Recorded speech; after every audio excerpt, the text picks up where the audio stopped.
This is Jay Sekulow. Breaking news. The IRS wants to spy on your bank account. Keeping you informed and engaged. Now more than ever. This is Sekulow. We want to hear from you. Share and post your comments or call 1-800-684-3110. And now your host, Jay Sekulow.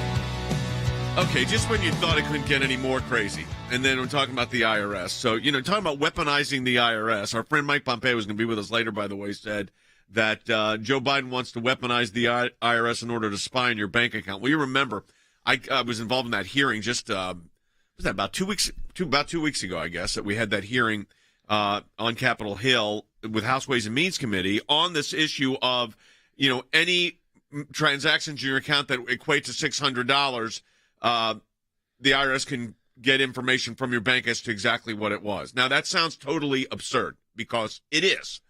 This is without a warrant. This is without probable cause. This is with nothing. They could just say, they just start looking at your account. Well, that hearing, which, I said this to our team this morning, evidently got a lot more attention than we thought it did, Logan, I guess, because now they're backpedaling, but their new proposal, frankly, is just as absurd. Yeah, and I think a lot of people, look, I was getting text messages and calls last night from my friends who were just confused because how did it go from 600 to now the idea is 10,000? And what does that actually mean? Because it all is caught up in the nuance. Yeah, and there is no nuance. So here's what it is. Before it was a $600 transaction, that transaction itself could be subject to an IRS review with no probable cause, no warrant, no nothing. Then they said, well, because of the outcry, and we were, remember, in that testimony, I dealt with that, and like I said, it got a lot more attention than we thought it would. And they said, no, now we're going to increase it to $10,000. But then we find out, Andy, it's not $10,000 in a one-time transaction, which is the old, if you put in cash or take out cash of $10,000, there was a report to the IRS. By the way, that $10,000 number was in 1970. The present value calculation of that $10,000 now, if it was keeping up with inflation, would have been a $70,000 payment. But now they're saying, well, it's $10,000, so that's not like every account. But it's cumulative. It's not a one-time payment. It's over the course of a year. So, of course, they can look at anything. Well, absolutely they can. And this is an invasion of privacy that is unheard of, in my opinion, in the annals of the Internal Revenue Service's already abusive misuse of power. Here you've got an agency which will add 87,000 agents if they're going to do this. That's the number that I heard. And what they will be doing is basically saying this: I have a contract between me and my bank with respect to my bank account. Without any probable cause, without any reasonable suspicion, without anything but the desire to snoop and to see what you're doing, they aggregate the amounts of transactions. And if it comes up with $10,000, they make the bank report it so they can snoop and see and spy on you. Yes. They have no business doing that, in my opinion. Harry, we know from personal experience representing the conservative groups what happens when the IRS has unchecked power. Absolutely. Dangerous, the most dangerous agency. So they can be unleashed without a warrant, without probable cause, to look at your data. So keep this in mind. The average family of four spends approximately $1,400 a month on food. That is $16,000 a year. That exceeds the $10,000 a year threshold that the IRS would receive under the legislation proposed by the Democrats. This means potentially that Susan Rice, AOC, and Elizabeth Warren would have access to information about your income and your transactions, and this empowers the IRS to have full-blooded control over each and every transaction in your daily life. Unbelievable. Incredible encroachment. We're going to get into this in great detail, Logan. Yes, absolutely. Give us a call right now, 1-800-684-3110. If you have any questions about this, the current status of the IRS, give us a call. Again, 1-800-684-3110. I would sure love to hear from people that have had to deal with the IRS before. I bet there's one or two out there. And how do you feel about them now being able to look at everything in your basically checking account? Give us a call, 1-800-684-3110. By the way, you think we're taking this by doing nothing? Nope. We're going to find out all about it, and we're going to fight back. Back with more in just a moment. The Democrats have a new version of IRS snooping. Now they're claiming they're going to go after high-income earners, and then it's on $10,000, and that's $600 in transactions. This is meaningless. It's not per transactions. It's annualized totals. Most everyone has more than $10,000 worth of annual transactions. Janet Yellen applauding the move, saying, quote, today's new proposal reflects the administration's strong belief that we should zero in on those at the top of the income scale who don't pay the taxes they owe. What we're talking about here are people who are high net worth individuals who are not paying the taxes they owe, something we think everybody believes should happen and can help pay for in a range of important investments. 600 or 10,000. Republicans say nothing's changed when it comes to your privacy. The federal government is prohibited by the Fourth Amendment from unreasonable search and seizure, and the federal government cannot look at your private property without a search warrant. This is a constitutional issue.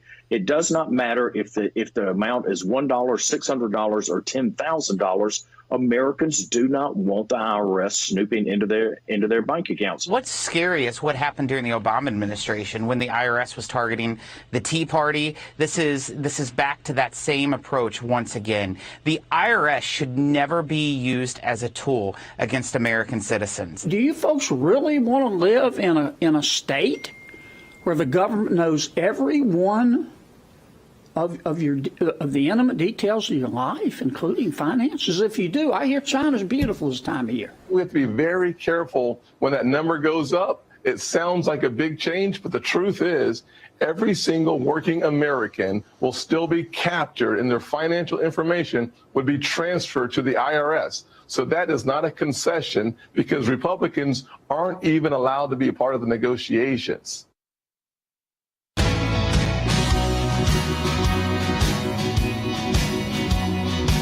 Okay, so welcome back. So we got senior Democrats in Congress have agreed to raise their proposed tax reporting threshold from banks from $600 to $10,000. Now that sounded like, okay, well that's a little bit more reasonable because they want to get, quote, high net worth individuals.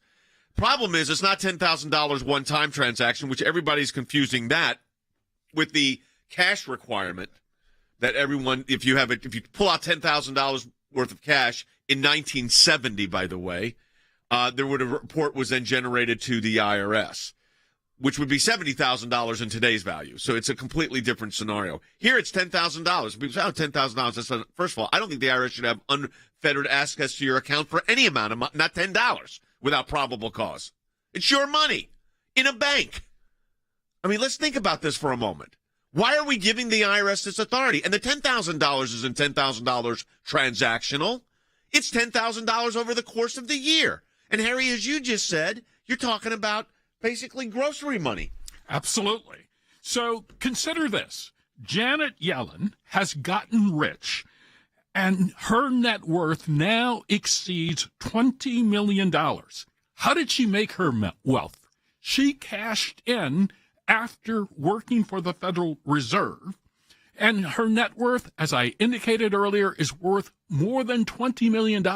And now, through this legislation, she will be empowered to go after the average working man and woman in the United States on the theory that those individuals are high net worth individuals. This makes no sense. Nope. It is one step in the direction, I would argue, of moving toward a police state. Absolutely. I mean, you have people who make $10,000 a year doing a lot of different things, whether especially in 2020, whether that was the gig economy that a lot of people had to go through, or Uber driving or anything like that. $10,000 over the course of the year. A lot of people, most people I'd say that work on that scale are doing that online transaction. I'd say most of the American populace would fall within this. But here's especially with PayPal and Venmo and all those different options of paying people. Here's where the nonsense is from the federal government. Today's new proposal, this is Janet Yellen, reflects the administration's strong belief that we should zero in on those at the top of the income scale who don't pay taxes they owe while protecting the American workers by setting the bank account threshold at $10,000, which is not what the amount is. It's $10,000 over the course of a year.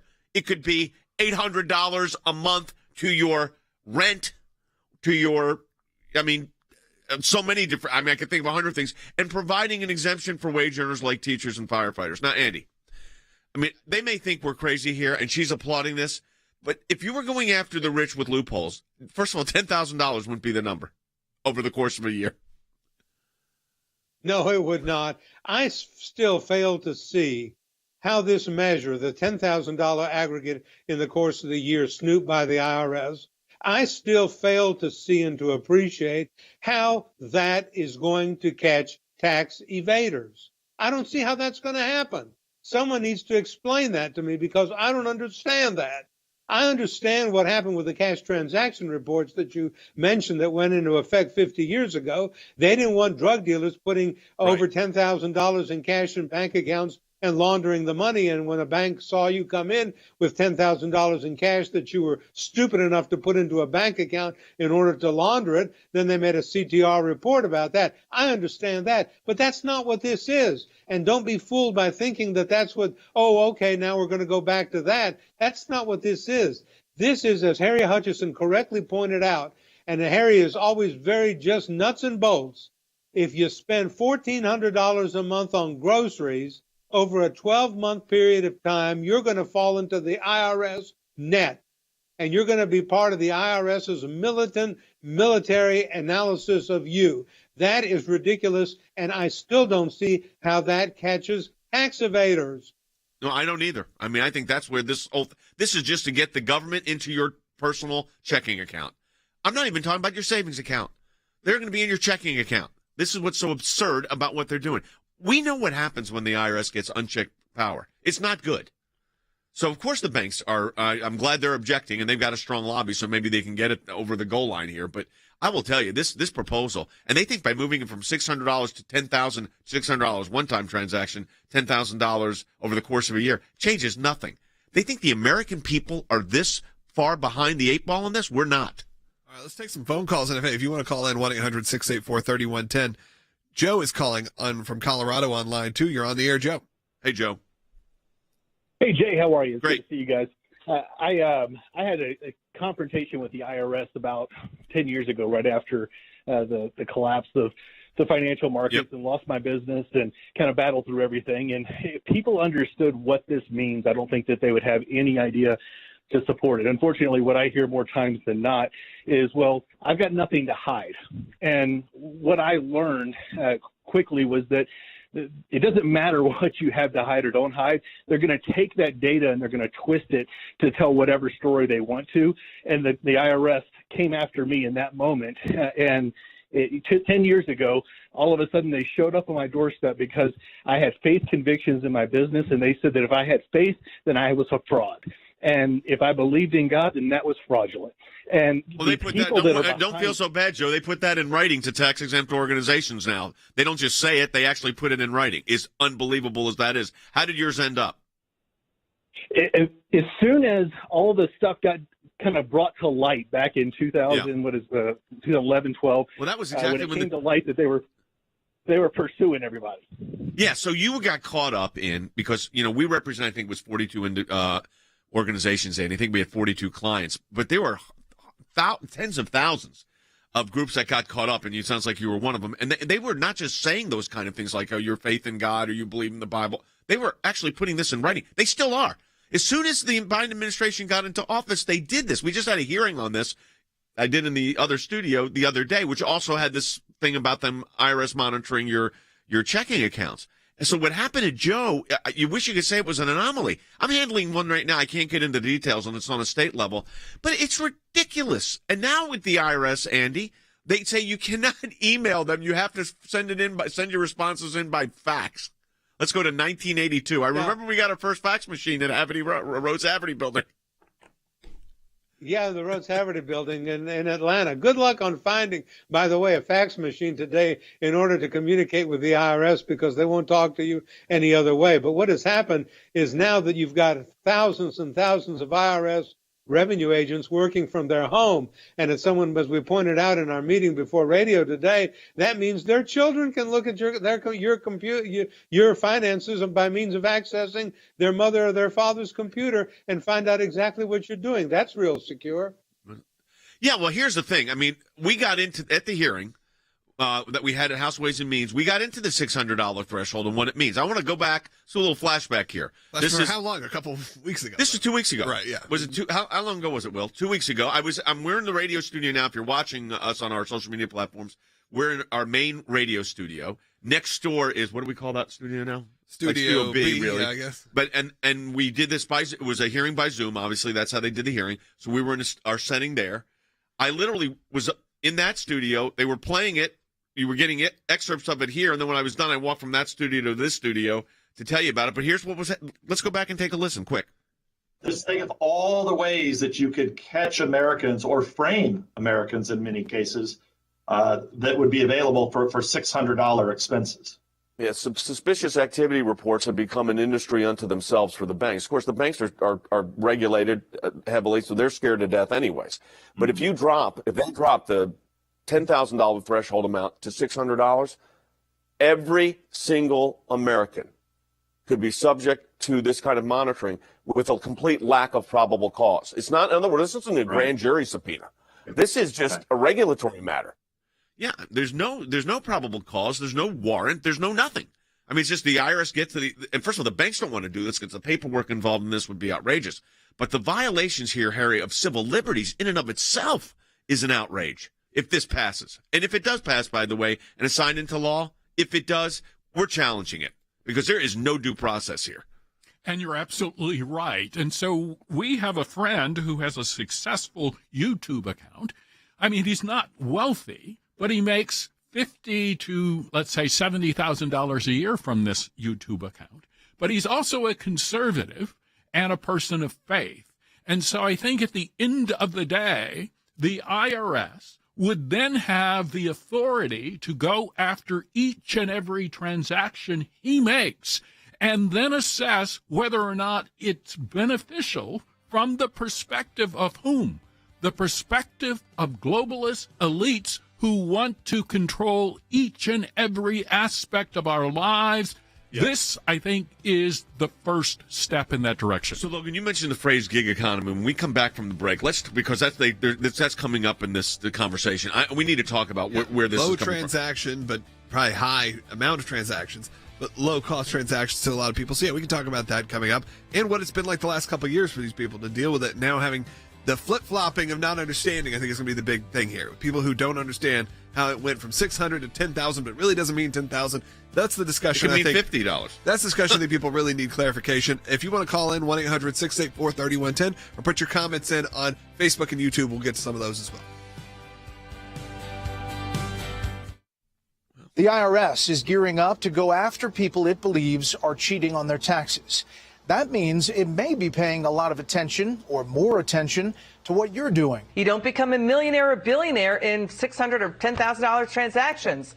They're still creating this IRS dragnet into everyone's finances. Why don't they start looking to their own waste, fraud, and abuse? Why are they snooping on everyone else? Democrats are scaling down their plans to snoop around in your bank account. Instead of spying on accounts with $600, the new plan is setting the threshold at $10,000. This announcement just in the last couple days saying that they've dropped the $600 snooping item on the IRS, it's a joke. It's all just trying to change perception because they knew that the American people were onto it and that the American people were not having it. Americans don't trust the IRS, and for good reason. Go back to what Lois Lerner did, where she was targeting certain political groups. Look at the leaking of information to ProPublica. This is an organization that has proven time and again that it can be weaponized against American citizens. Democrats love to control the American people, and this is a way using the IRS, which is the most feared agency, to target everyday Americans to make sure that they monitor when they have any purchase over a couple $100. And when it adds up to a total of $10,000, there they go. $600 versus $10,000 sounds like a big jump. Unfortunately, if you are a minimum wage earner in America, your accounts would still be transferred to the IRS.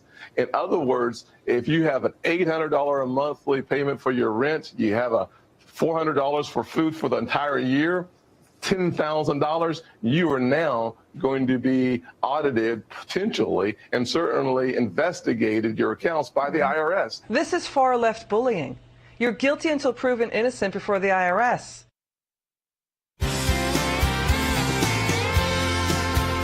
You know, we took it to the IRS pretty aggressively when they went after Tea Party groups, conservative groups, pro-life groups, religious groups. We went to court in two cases, one in Washington, D.C., another in Ohio. Got monetary damages from the IRS in the Ohio case, got a very comprehensive order that the IRS consented to a consent decree in the case in Washington, D.C., where we went after the IRS. And as soon as the Biden administration came into power, they started doing exactly what they were not supposed to be doing. There they were targeting groups based on what their names were or what their positions were. And we had the call from Joe where he said, you know, they found out that his business had based on biblical principles, and all of a sudden he was, you know, basically challenged. And I said to Joe, they don't just say that, they put it in writing. Now this requirement that, you know, any $600 transaction has to be reported to the IRS by the banks, which, by the way, the banking associations say is a violation of privacy. I'll read that in a moment. But then they said, well, no, we'll increase it to $10,000. But it's not $10,000. It's not the $10,000 if you take cash out in one transaction or put cash in that would go to the IRS report. That was in 1970s to stop money laundering and drug deals from not being reported.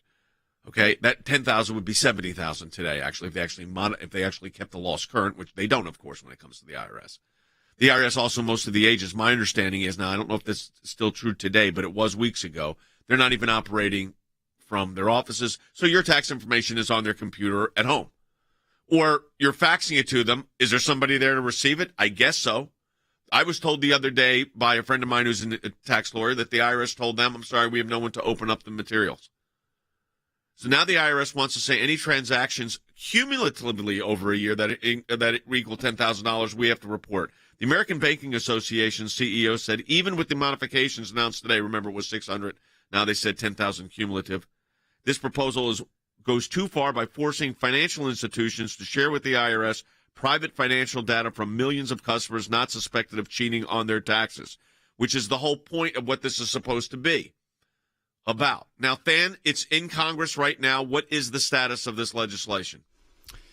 Well, I think they're trying to sneak it past the American people, Jay, and we're going to have to keep explaining why this change really doesn't appease our concerns. Look, I mean, it's like Congress is forgetting recent history here. I mean, I think about Joe's call just a second ago.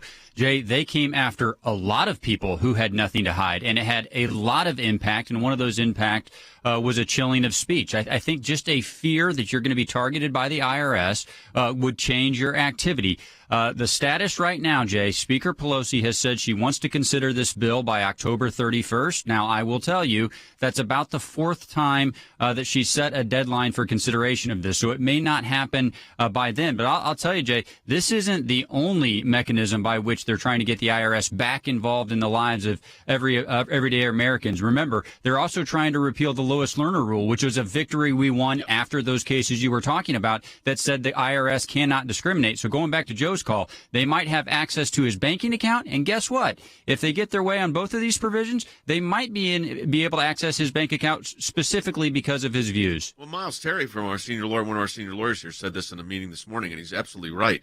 I mean, Andy, you give the IRS the power to do this, then they're going to start doing offsets to your if you get Medicare, if you get Social Security. You know how they work. I mean, and all of this starts with no probable cause of any violation of any law. Nothing. Jay, I was an assistant United States attorney for 5 years. I was chief of the criminal division. The FBI is nothing that is feared. The Postal Service is nothing that is feared. The ATF is not feared. The Customs and Immigration is not feared. In that office, the people in the United States fear most of all, dread, loathe, worry about the Internal Revenue Service. That's the organization that is dreaded and feared because the power to tax and the power to snoop on your money is the power to destroy you. That's the organization that is the most feared. This legislation gives the IRS the unfettered opportunity, without probable cause, without reasonable suspicion, without anything, to invade a contract between you and a bank and to make a decision whether or not you're going to be audited because the transactions over a period of a year aggregate more than $10,000. And as you pointed out, and I think we've got to make this very, very clear, We're not talking about the cash transaction report where you put 10,000 or more in a bank account or take it out. That's something that was intended to catch drug dealers and criminals who were dealing in cash. This is intended to catch the ordinary citizen. And again, I have to have explained to me, how in the world is this going to catch a tax evader? I don't see that, Jay. I don't either. And, and they said high tax net worth individuals, a cumulative $10,000. That doesn't do it. I mean, this is ridiculous. This is just the IRS getting into your business. Go ahead, Logan. Let's take a call. Yeah, let's go to Carolyn in Idaho on line 3. You're on the air, Carolyn. Hi, Carolyn. Oh, so appreciate all you do for us and giving us a chance to voice. I just want to make a comment. On a ranch where we have like 7 or so pickups, we got about 5 to 6 tractors, 2 swathers. When we fill up the gas and the diesel, one of it, it's like about 3, maybe 4 times a year, is around $10,000 a batch. Yeah. And if you have parts, you got to go out, and every once in a while, they're going to hit like right on $600 once in a while. Sure. And this is absolutely ridiculous. No, Carolyn, I'm glad you called, because this is exactly what Professor Hutchinson was talking about. He used groceries as an example, but you're a rancher. Gas makes perfect sense too. So you got diesel trucks, Harry. You know, she said $600. There's diesel fuel is expensive. You got to use it. They got repairs. This puts them right in the middle of their business. Absolutely. Their farm. Absolutely. So if you think about all of the farmers, all of the ranchers are in the United States, virtually every single month, some of them are expending $5,000 or $10,000 on equipment, on fuel, and other necessary items. And they will now be subject to regulation by the IRS. And keep in mind, in the back of the Green New Deal is a proposal that is floating, but it's not yet been announced, to crack down, for instance, on farmers, to crack down on cattle ranchers. And one of the ways of doing that is to empower the IRS to go after certain transactions that are seen as quote-unquote evil by individuals like AOC, Elizabeth Warren, or whomever. And so I think at the end of the day, every single American should take this IRS proposal seriously, and they should be energized to talk to their representatives, because this needs to be blocked. It needs to be stopped. This really does. Proposal needs to end. Dan, you put in our chat here that we also, why would we trust their description of anything? Let's talk about that, and we only got a minute here, and what we need to be doing. Then we'll talk about mobilizing in a moment. Yeah, so far they're just talking about it, Jay, and we've learned this lesson so many times. When it actually gets down to drafting the legislation, a lot of times their description do not match what gets into the law. So we're going to have to watch whether even what they're describing now, as bad as it is what ends up there. But Jay, the other thing I would say is, no matter where they land, no matter the amount or the criteria, why in the world, at this moment, after the track record of abuse, would we give the IRS any more power? I would suggest to you there's no appropriate amount or criteria to add to this. Yeah, I've said they're institutionally incapable of self-correcting, so let's give them more power, Joe Biden. I mean, really? But so we can deal with them by fax machine. Maybe, communications next will be, 2 Dixie cups of the string. Remember that? Yeah, that's what it'll be.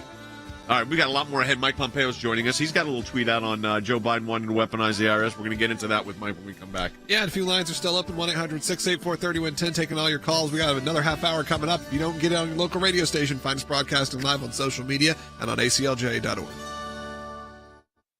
For more than 30 years, the ACLJ has been fighting for freedom and liberty in the United States and around the globe. Secretary of State Mike Pompeo is urging Turkey to release detained American pastor Andrew Brunson. This morning, Pastor Andrew Brunson, who was in prison in Turkey for nearly 2 years, has been let out of jail. The ACLJ was at the very center of making the world aware of the plight of Pastor Brunson. They raised awareness of this, and then the administration took this very seriously. In my time in service, both as the CI director and as Secretary of State, I watched the good work that the ACLJ was doing here in the States and all across the world.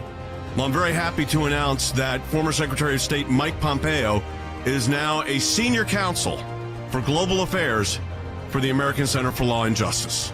The work that we do will save lives and protect America and keep us free and safe and strong. Your support of the American Center for Law and Justice, we're able to address these issues and take action. The ACLJ today is needed now more than ever.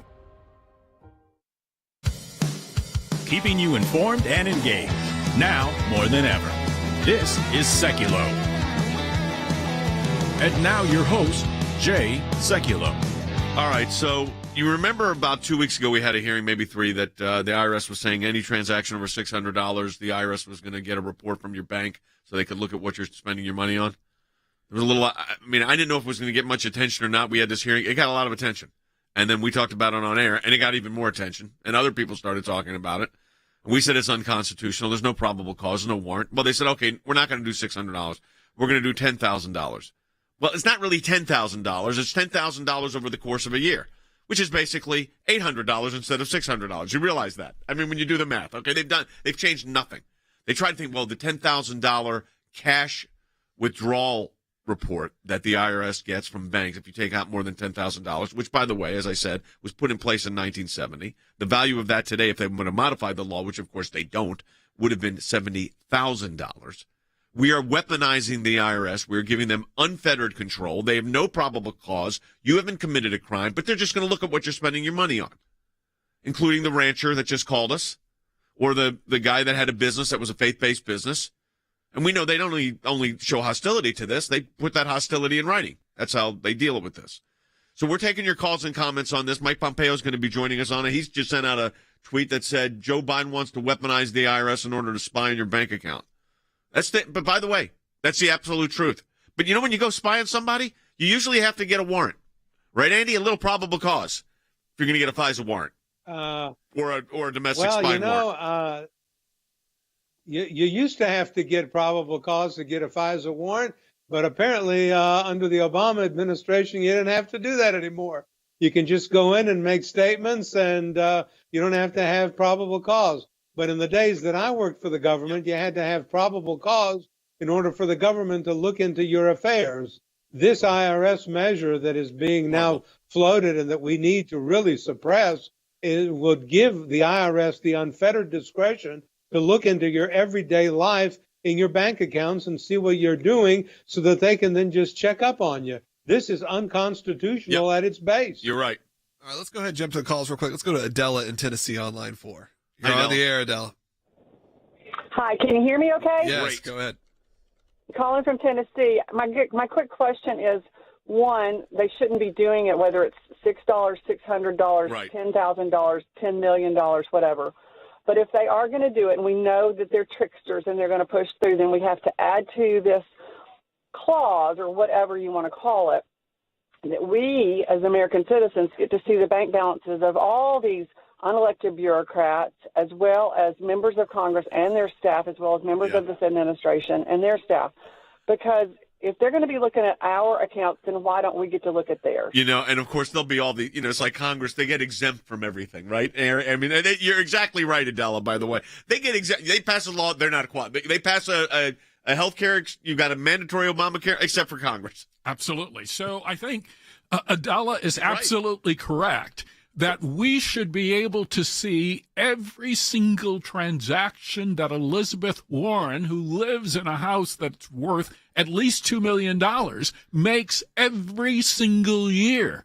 So every time she goes to the cleaners, perhaps, we should be able to take a peek. And so I think before this proposal gets inflicted on the American people, let's have 5 years worth of investigation of every single congressman and woman, and let the New York Post go through it and basically let us know what's going on with their transactions. Then they might back off in terms of going after every American citizen. Or let's not let this bill become law. That's what I think the fight is. Stan, we got a chance to beat this back congressionally?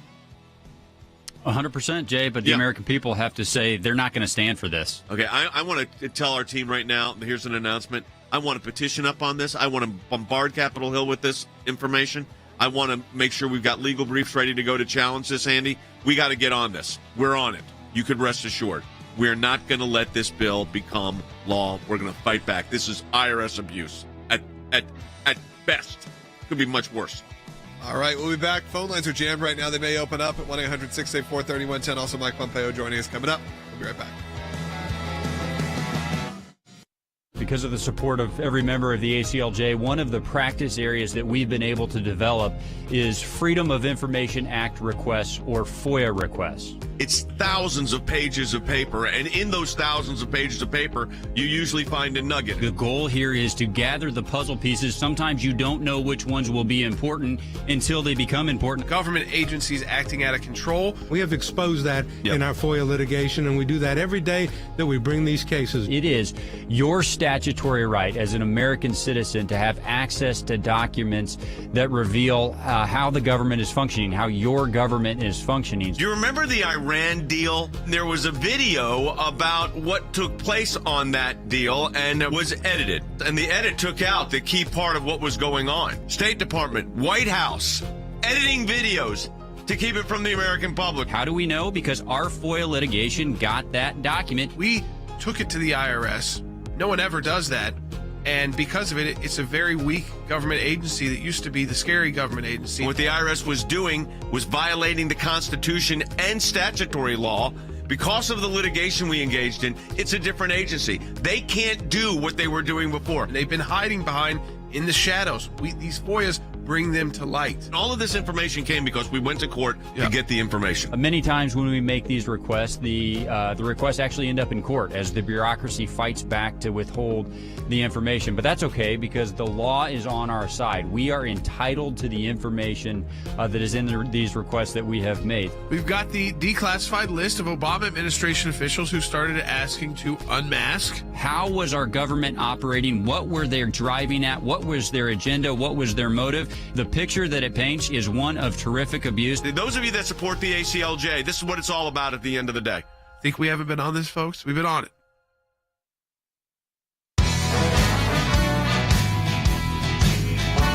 Hey, welcome back to the broadcast, everyone. Taking your calls at 800-684-3110. So the IRS, with a hearing, I testified at House Ways and Means just a couple of weeks ago with the $600 reporting requirement from your bank to the IRS. They said, we'll move it to $10,000. Well, it's not really $10,000. It's $10,000 cumulatively, which meant they moved it from $600 to $800. With no probable cause, with no suspicion that you've done something wrong, they're just going to have to, banks are going to have to report this. By the way, the banking associations are not so happy about it, nor is our senior counsel for Global Affairs, Mike Pompeo. Because, Mike, you put out a tweet about yesterday. Joe Biden wants to weaponize the IRS in order to spy on your bank account, and that's precisely what he is trying to do. It's great to be with you, Jay. You all at the ACLJ have been all over this for years. I witnessed it personally when I was a member of Congress now 6-7 years ago. I watched the IRS go after conservative groups. This is more of the same. This is taking a tool of governmental power and using it in a way that is just immoral and deeply inconsistent with our Constitution. We got to stop what they're trying to do here. They'll be taking when you put those kinds of limits on, you're talking about 90+% of Americans who have bank accounts will be subject to IRS scrutiny in ways that will be looking for political activity, that will be looking for the kinds of things that we do in our family life. It's just so it's such a great risk to hand this to bureaucrats that we got to stop it. And now's the moment. Yeah, Mike, we had on a caller just a few minutes ago from, I think it was Idaho, that is a rancher. And they said that, their fuel bill for their diesel trucks that they have, the 5 trucks on their ranch, was about $600 a month, a little bit more, and if you add the parts to it. So she said, so they're going to be looking at my fuel bills and my equipment expenditures for my ranch without audit authority. There's no reason for an audit here. We're just going to have them look at it. And you're right. We're going to, if this somehow gets through the Senate, which I can't imagine, but you never know, we are going to fight back aggressively because there's no constitutional protection for any American citizen here, Mike. I mean, nothing.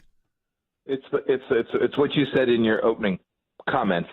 There's no prerequisite to this. This is ollie oxen free. This is just look if you have a few spare moments. They can stare at just about anyone. The fuel example is perfect. Someone who has a mortgage or a rental property, you can imagine millions of Americans who will be subject to a random IRS auditor saying, I think I'm going to go take a look at Smith or Jones or Sally today. And you can be sure that that bureaucracy will be weaponized by an administration that is progressive and is looking for things that people are doing to protect their family, protect their religious freedom, and take their basic fundamental rights seriously. I mean, I think about this case that was just handled where as soon as the Biden administration got in, they went right back to the targeting, putting in their determination letters. You believe the word of God is a factor in your ministry, in your organization. We think you're not entitled to tax exempt status. I mean, it's crazy. And no warrants. I mean, quickly, Andy, I want to pivot to Israel for a second here. But, Andy, the lack of problem, Mike just brought this up. He's right. No constitutional protections at all whatsoever in this. No, there's none. You just go in and snoop and start looking.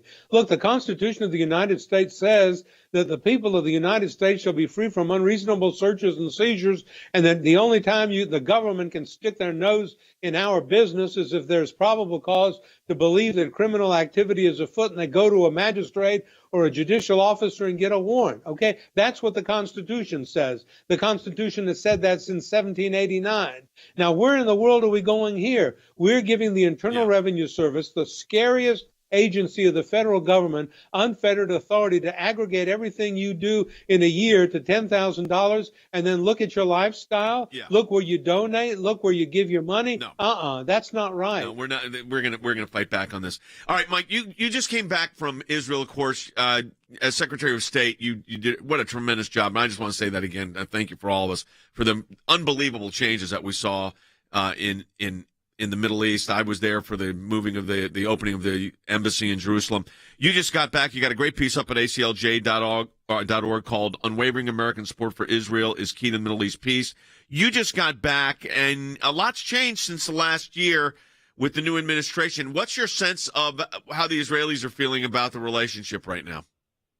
Yeah, so there are obviously outliers, but the vast majority of senior Israelis in government, out of government, just ordinary people are very worried about the relationship between the United States and Israel. They watched Democrats refuse to underwrite Iron Dome, and then they flipped the next day, right? So a simple task of helping protect ordinary Israeli citizens and, frankly, all the Americans who are in Israel every day, protect themselves from Iranian rocket fire from the Gaza Strip. They watched, within a couple weeks of this administration taking office, they watched the rockets fire from the Gaza Strip, and the United States issued a press release saying, can't we all just get along, essentially. They ultimately came and said Israel had the right to protect itself, but it was tepid at best. Yep.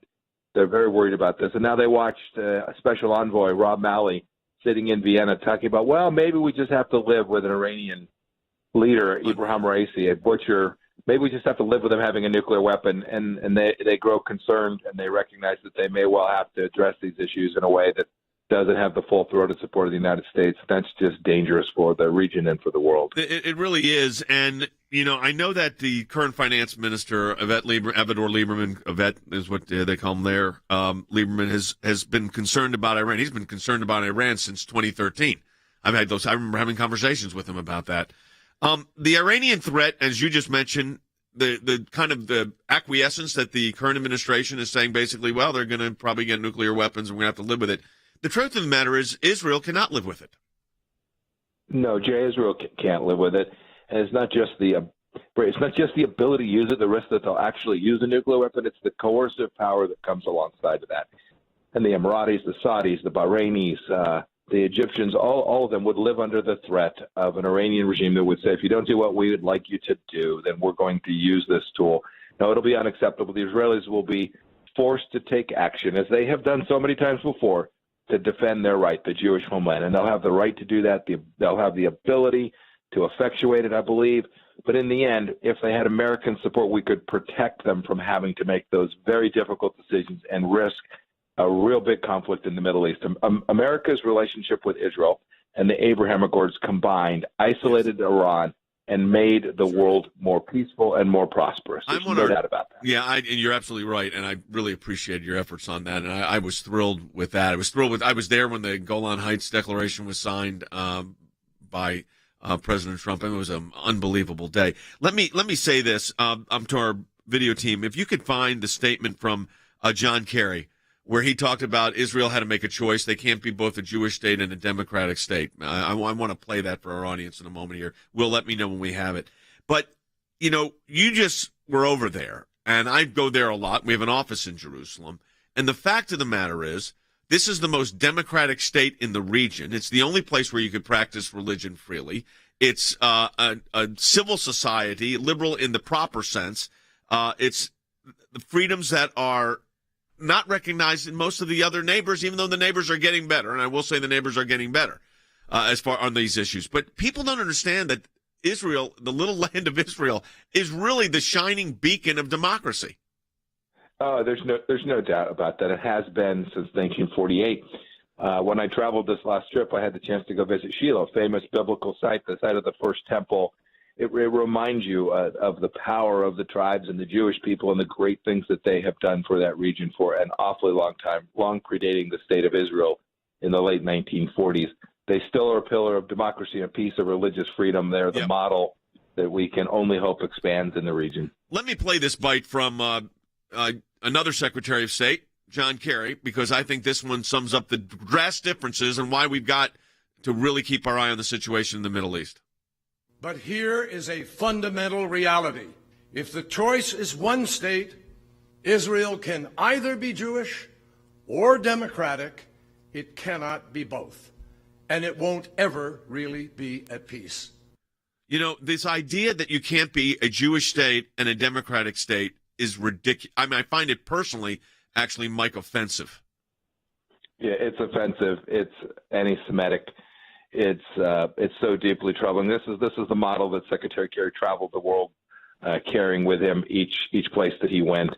It has as the predicate, and you know the history here, Jay. It has as a predicate that Israel's an occupying force, right? That they are wrongly occupying this special holy land. That's just fundamentally untrue. We talked about that a great deal. He is deeply anti-Zionist. It gets at the core, and it's not far from the things that you would hear people like AOC say. You're right. Right? It's not far from what you would hear the Squad say about the Jewish people, and that they are somehow wrong to have their own rightful Jewish homeland in the state of Israel. We know that. We know the importance of Jerusalem. It's a city of peace, and then the Israelis have been in that place, in that special place in Israel. People have had the capacity to practice each and every faith. And that's important for people to keep in mind. They are not an occupying force in the state of Israel. You're right. I appreciate it, Mike. Thanks for the update. Thanks for your insight on both the IRS situation and Israel. I've got a book, by the way, folks, called Jerusalem that tracks all of the history of the Jewish existence in the state of Israel, which is now the state of Israel, but in that land of Israel. Yeah, you can find that wherever you want to get books. You can find it there. Hey, if you're on hold right now, I know a lot of you have been on hold for half hour plus. We're going to do it. The next segment, we're going to take as many of these calls as possible. During this next break? Not during the break. I don't think we pull that off, but we'll do it during this next segment, and we'll get to you. So stay on hold. Make sure you're there and ready to go, because we're going to get through these as fast as we can to try to get as many of you on air as possible. So, again, support the work of the ACLJ, and thanks to, obviously, Mike Pompeo and the great voices, and check out their great blogs and work at aclj.org. The Democrats have a new version of IRS snooping. Now they're claiming they're going to go after high-income earners, and then it's on $10,000, and that's $600 in transactions. This is meaningless. It's not per transactions. It's annualized totals. Most everyone has more than $10,000 worth of annual transactions. Janet Yellen applauding the move, saying, quote, today's new proposal reflects the administration's strong belief that we should zero in on those at the top of the income scale who don't pay the taxes they owe. What we're talking about here are people who are high net worth individuals who are not paying the taxes they owe, something we think everybody believes should happen and can help pay for in a range of important investments. 600 or 10,000. Republicans say nothing's changed when it comes to your privacy. The federal government is prohibited by the Fourth Amendment from unreasonable search and seizure. And the federal government cannot look at your private property without a search warrant. This is a constitutional issue. It does not matter if the amount is $1, $600, or $10,000. Americans do not want the IRS snooping into their bank accounts. What's scary is what happened during the Obama administration when the IRS was targeting the Tea Party. This is back to that same approach once again. The IRS should never be used as a tool against American citizens. Do you folks really want to live in a state where the government knows every one of the intimate details of your life, including finances? If you do, I hear China's beautiful this time of year. We have to be very careful when that number goes up. It sounds like a big change, but the truth is every single working American will still be captured and their financial information would be transferred to the IRS. So that is not a concession because Republicans aren't even allowed to be a part of the negotiations.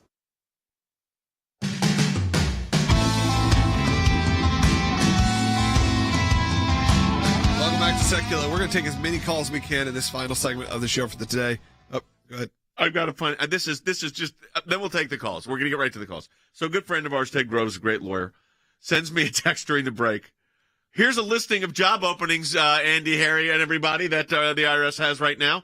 They're looking for tax examining clerks. They're looking for tax examining technicians. They're also hiring they're hiring an appraiser and a general engineer and a financial analyst. But you realize what we're learning is most of these people are working at home. So don't worry, your tax information is being faxed, I guess, to their house. I have no idea.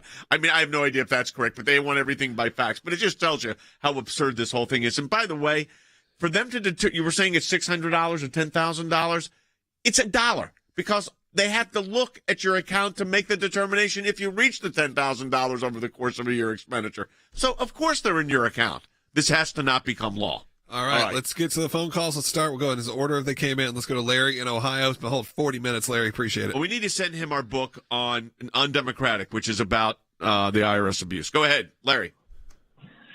Yeah, my question's dealing with charge cards. Yep. We end up putting everything each month, including our donation to you guys, onto our credit card and then paying it off.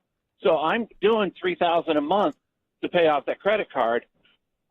4 months, I've got the $10,000. So that's going to count towards this nonsense? No, everything will count. Yes, 100%. The payment to whatever credit card company you're using, of course, Harry, which is like the grocery bill. Absolutely. So Larry's analysis is spot on. And basically, that is precisely the point of this proposal by the Democrats. Exactly. They want to know whatever you are doing every single day, every single hour. And basically, if they get this law passed, they will likely go even further. They'll drop it down to $600, perhaps even a year. All right, let's keep going. Let's go to Floyd, who's calling on line 2. Floyd, you're on the air. Hi, Jay. Grateful for you and your team. Thanks. I am 68 years old. Yep. I just retired 9 weeks ago. Okay. I will be receiving a check from Social Security deposited in my account for $2,000 every month. Right. So whether it's $600 or $10,000, I'm going to be a target of the IRS, and that concerns me. Well, let me ask you this. Do you buy groceries every month? Oh, yes. Do you put gas in your car? Yes. Of course you're a target. And so they may exempt, they said, income that's Social Security, but it is both inflow and outflow. So it's both. But what they're doing, and you got to understand this, is, and this came really to the last caller's point, Will pointed this out, and it's a good point. So when they can't see what you spend it on, if you're using your credit card, that's when they'll say, oh, we need to audit you. So in the case with your situation, Floyd, with the Social Security, they may exempt as a review item Social Security inflow, but they're not exempting the outflow. Thus, you're still subject to this. And again, Andy, really quickly, you're subject to it without any warrant whatsoever. For no reason. No, just absolutely at the whim of the Internal Revenue Service, the scariest agency in the federal government. If they decide that they're going to look at you, they look at you based upon this law. No warrant, no probable cause, just snooping. All right, let's keep going. Let's go to Joshua, who's calling on line 5. Joshua from Montana, you're on the air. Hey, Joshua. Thank you for taking my call. Sure. I'm an Army veteran and a small business owner, and I own my own little small computer repair shop. I'm a one-man operation. And this whole IRS thing really has some big concerns for me because aside from what I pay in rent as an individual, I've also got expenses as a small business owner. And I think back to last year when small shops like mine were told, well, you can't be open. And it just makes me wonder if something like this is just a more means of control like they did last year. Well, I think it could be even worse than. I mean, part of the problem here, and this is why we got to, and then we need to let people know we're fighting this on Capitol Hill. I mean, this is not. I mean, obviously we've already testified. This became I was going to say that hearing has gotten an awful lot of attention.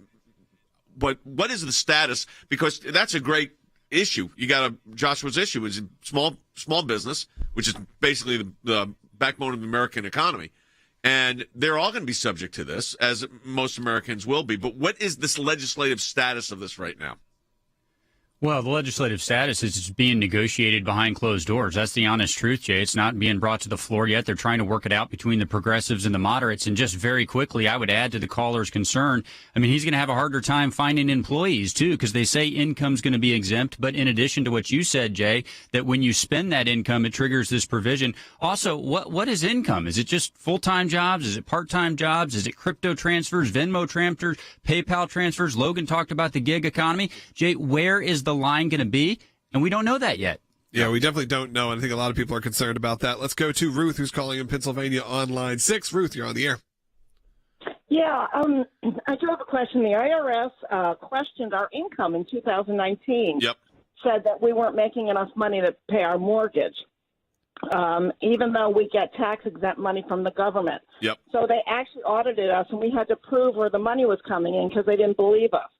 So I'm just wondering how they even knew what our mortgage was. Yeah. So here's why. Because your bank, Andy, this is what happens. The bank is reporting the mortgage deduction to the IRS. That's already part of it. So that's how they knew that. Yeah, of course. The bank had the reporting requirement, and that's how they do it. But this is, again, we have a contract with the bank between us and our bank to have a bank account, and that's not the government's business to interject itself in that based upon this law. I just don't think that constitutionally it passes the test. I don't think so either. I want to see if we can do 2 calls in 2 minutes. Yeah, let's try. Let's go to Darcy in Pennsylvania quickly. Line 2 or 3. Thanks. You're on the air. Hey, Darcy, go. Hi there. Yep. If Biden weaponizes the IRS, yes, he already we has. can call it weapons of mass destruction.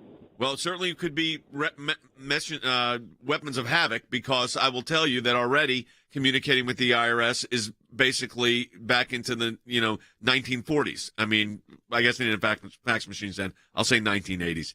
It's absurd. It's an agency that's out of control. They can't self-correct, and the problem is that this does increase their involvement in your life. That is the biggest problem here. All right, Lillian, line 4. You're on the air. We're going to do this. All right, Lillian, your last caller today. You're on. First of all, you guys are warriors. Where does it stand with the Lerner rule when they attacked those people in Texas for the Christian belief? Yeah, we handled that case. Okay, you had mentioned there was also somewhere in the Biden writings, and I'm not sure whether it was S1 or whatever. Yeah, exactly, in S1. And it was an attempt to undo what was called the Lerner rule, which is you can't have this targeting because of beliefs and thoughts. And there was an attempt to get rid of that rule. Yeah, you can't target based on viewpoints. It was signed into law by President Trump in 2018. H.R. 1 and S1, the elections bill, Jay, the proposal in there is to repeal that rule. Jay, they just brought that up in the United States Senate again this week. Yep. Republicans stopped it for now, but they're still trying to push it through. So let me tell you this, folks. We are fighting this on all fronts, legislatively, administratively, over the airwaves. We're going to listen. We've already got attention on this. I want some blogs up on this issue today, and that will get worked on that'll be up at least by this weekend. And if this does become law, and we're going to fight in the halls of Congress to it not to be, we will challenge it. There is no, as Andy said earlier, as Mike Pompeo said in Harry, there is no constitutional basis for this. There is no probable cause for this. Is that enough, Logan? That's going to do it for today's show. Appreciate everyone who's watched, shared. Make sure you continue to do that, because people watch on re-air. Share it. Tell people about this show. It's a really special episode. Appreciate all of you who called in. Support the work of the ACLJ at aclj.org. Not only can you go and support financially, which we obviously greatly appreciate, you can also read and watch incredible content from the best media team in the country. So you can find that at aclj.org. We'll talk to you tomorrow.